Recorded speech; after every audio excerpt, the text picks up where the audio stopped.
that government revise travel fares from time to time based on various factors such as inflation, a general increase in prices and fall in the purchasing value of money on different types of vehicles like auto rickshaws, taxis, radio cabs, etc. The auto charges in a city comprise of a fixed charge together with a charge for a distance covered. तो fix charge लगना है और बाकी आगे distance के हिसाब से हमें चार्ज देना होगा. Study the following situations. तो ये हमें डेटा दिया हुआ है. फर्स्ट पार्ट करते हैं हम start.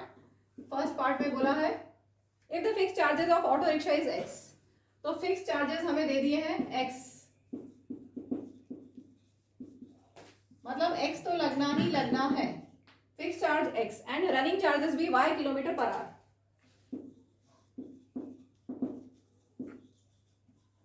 Running charges rupees y kilometre per hour, मतलब हर आवर के लिए वाई किलोमीटर आपको देना होगा. The pair of linear equations representing the travel in city A. तो सिटी ए के लिए क्या इक्वेशंस बनेंगी? फिक्स चार्ज तो होना ही है, ठीक है. तो 10 किलोमीटर के लिए कितना होगा? अगर 10 किलोमीटर पर आवर तो रुपीज वाई है, rupees y kilometre per hour. कुछ गलत लिख दिया मैंने, सही लिखा है. रनिंग चार्जेस रुपीज वाई उसमें पहले पर किलोमीटर होना चाहिए ना. किलोमीटर पर आवर क्यों होगा? रनिंग चार्जेस रुपीज वाई पर किलोमीटर होगा, है ना. हर किलोमीटर पे रुपीज वाई. तो 10 किलोमीटर में कितना हो जाएगा? अगर 1 किलोमीटर में वाई रुपीज है तो 10 किलोमीटर में कितना हो जाएगा? 10 वाई. एनसीईआरटी में है ऐसा क्वेश्चन. और टोटल फेयर कितना है? 75. ठीक है, आगे बताएं. हर किलोमीटर पे वाई रुपीज. फिक्स चार्ज तो हमें देना ही है. अब 15 किलोमीटर के लिए कितना देंगे? 15 वाई. ठीक है, और टोटल फेयर. ठीक है, फिक्स चार्ज एक्स तो लगना ही है. 15 किलोमीटर के लिए 15 वाई. 1 किलोमीटर के लिए अगर वाई रुपीज है, रुपीज वाई पर किलोमीटर. ठीक है, वहां सही कर लेना, किलोमीटर पर आवर लिखा है, पर किलोमीटर होगा. ये इक्वेशंस बन गई हमारी. चेक करें क्या है, कौन सा ऑप्शन सही है बताओ जल्दी. इन्होंने जो दिया है वो ऑप्शन बी है. ठीक है, आप ढूंढ नहीं लेंगे ऑप्शंस. तो नेक्स्ट क्वेश्चन. यहाँ पे सॉल्व करने को नहीं बोला है इन्होंने, अभी इसमें नहीं बोला है. आगे देखते हैं क्या है. If the fix charges of auto rickshaw be x. अब अगर फिक्स चार्ज एक्स है और रनिंग चार्जेस वाई है, सेम ऐसे ही. The pair of linear equations representing the travel in city B. City B के लिए बताएं. बी के लिए क्या होगा? फिक्स चार्ज तो वही लगना है एक्स. ठीक है, अब 8 किलोमीटर वाई रुपीज है हर किलोमीटर के लिए. तो 8 किलोमीटर के लिए 8 वाई कितना हो गया? फेयर 91. ठीक है, next fair fix charge x लगना है और 14 किलोमीटर के लिए 14 वाई और कितना है? 145. तो ये सिटी बी के लिए हो गया. ढूंढ लें इसमें से सेकंड में कौन सा ऑप्शन सही है. x plus 8y equal to 91 और x plus 14y 145. Option C इसमें सही है. हो गया सेकंड पार्ट. थर्ड पार्ट देखते हैं. Amount paid per person travelling 100 kilometre in city A. और फिर आगे सिटी बी का भी है, मतलब हमें दोनों के लिए x और y सॉल्व करना है. इस इक्वेशन से हम x और y निकालेंगे, इस इक्वेशन से x और y निकालेंगे, तभी हम आगे के क्वेश्चंस कर पाएंगे. ठीक है, तो अब हम सॉल्व करते हैं सिटी ए के लिए. सिटी ए में मैं बड़ी इक्वेशन को पहले लिख देती हूँ. x plus 15y is 110. फिर है x plus 10y is 75. Elimination कर दें, साइन चेंज, x कैंसिल हो जाएगा. 15y minus 10y is 5y. 110 minus 75 कितना होगा? बोलो बोलो. ठीक है, x y आ गया. हम किसी पे भी पुट कर दें. मैं फर्स्ट इक्वेशन में पुट कर रही हूँ. 75 minus 10y, 75 minus 70, so x will be 5. तो सिटी ए के लिए ये डेटा हमें मिल गया. सिटी ए के लिए x 5 है और y 7 है. x 5 है और y 7 है. ठीक है, अब सिटी बी पे काम करते हैं हम. खुद से करो जल्दी जल्दी.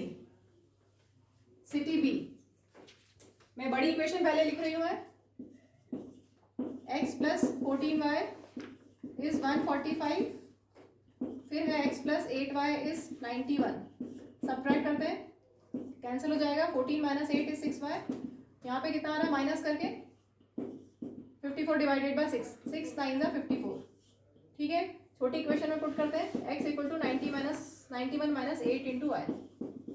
8 9 जा 72. माइनस करेंगे तो ठीक है. तो यहाँ पर आया x इज 19 y is 9। अब हम आगे के क्वेश्चंस को आंसर करते हैं। चलो हम आगे के पार्ट्स कर लेते हैं। ये हमने सारा डेटा लिख लिया है। थर्ड पार्ट है the amount paid by a person travelling 100 kilometre in city A. City A में अगर वो 100 किलोमीटर ट्रैवल करेगा तो कितना अमाउंट पे करेगा। इक्वेशंस तो मैंने मिटा दी। अब बताओ कि इक्वेशन क्या थी। ए सिटी के लिए दो इक्वेशंस क्या थी। अच्छा यहाँ से बना सकते हैं ना x plus 10y। इक्वेशंस की जरूरत नहीं है एक्चुअल में। 100 किलोमीटर से बनानी है हमें। फिक्स चार्ज का x लगना है, ठीक है। और 100 किलोमीटर के लिए 100y दोगे क्योंकि रुपीस y पर किलोमीटर हमने लिया था, ठीक है। तो कितना होगा ये पूछा है इन्होंने, कितना दोगे आप अगर आप 100 किलोमीटर ट्रैवल करते हो सिटी ए में। सुन ले, सिटी ए में अगर 100 किलोमीटर ट्रैवल करते हैं तो हम कितना पे करेंगे। x रुपीस तो पे करना ही है और 100 किलोमीटर के लिए 100y। अभी x कितना है बोलो। x कितना निकाला हमने 5 प्लस 100 इंटू y, ठीक है। तो 700 प्लस 5 705 रुपीज पे करोगे आप, ठीक है। तो थर्ड पार्ट का आंसर हमें मिल गया 705, ऑप्शन सी करेक्ट। अब हम करते हैं फोर्थ पार्ट में। सिटी बी की बात की गई है। सिटी बी में कितना ट्रैवल करना है। The amount paid by person travelling 60 kilometre 60 kilometre city B में। तो फिक्स चार्ज तो आपको देना ही देना है और 60 किलोमीटर के लिए 60 वाट कितना हो जाएगा। सिटी बी के लिए x कितना है 19 और y कितना है 9। 19 प्लस 6 9 54 कितना हो गया प्लस करके 559 इसका है ऑप्शन सी। लास्ट पार्ट इसका करते हैं the amount paid by a person in travelling 50 kilometre in city A and 30 kilometre in city B. अब 50 किलोमीटर हो गया सिटी ए में और कितना 30 किलोमीटर इन सिटी बी, तो कितना पे करोगे। तो दोनों को कंबाइन करके अब डेटा लिखते हैं हम। 50 किलोमीटर इन सिटी ए, तो सिटी ए के लिए फिक्स्ड है x और 50 किलोमीटर के लिए 50y, ठीक है। तो a का हम निकाल लेते हैं। a में x है 5 और y है 7।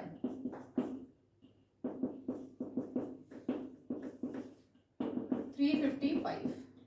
b के लिए 30 किलोमीटर जाना है x plus 30y, x plus 30 into y. नहीं, x इसका है 19 और y है 9। 19 प्लस 3 9 27 कितना आ रहा है 289। चलो टोटल कर दे। टोटल फेयर कितना वो देगा 644। ओके रुपीज 644 उसको पे करना होगा। Option C correct.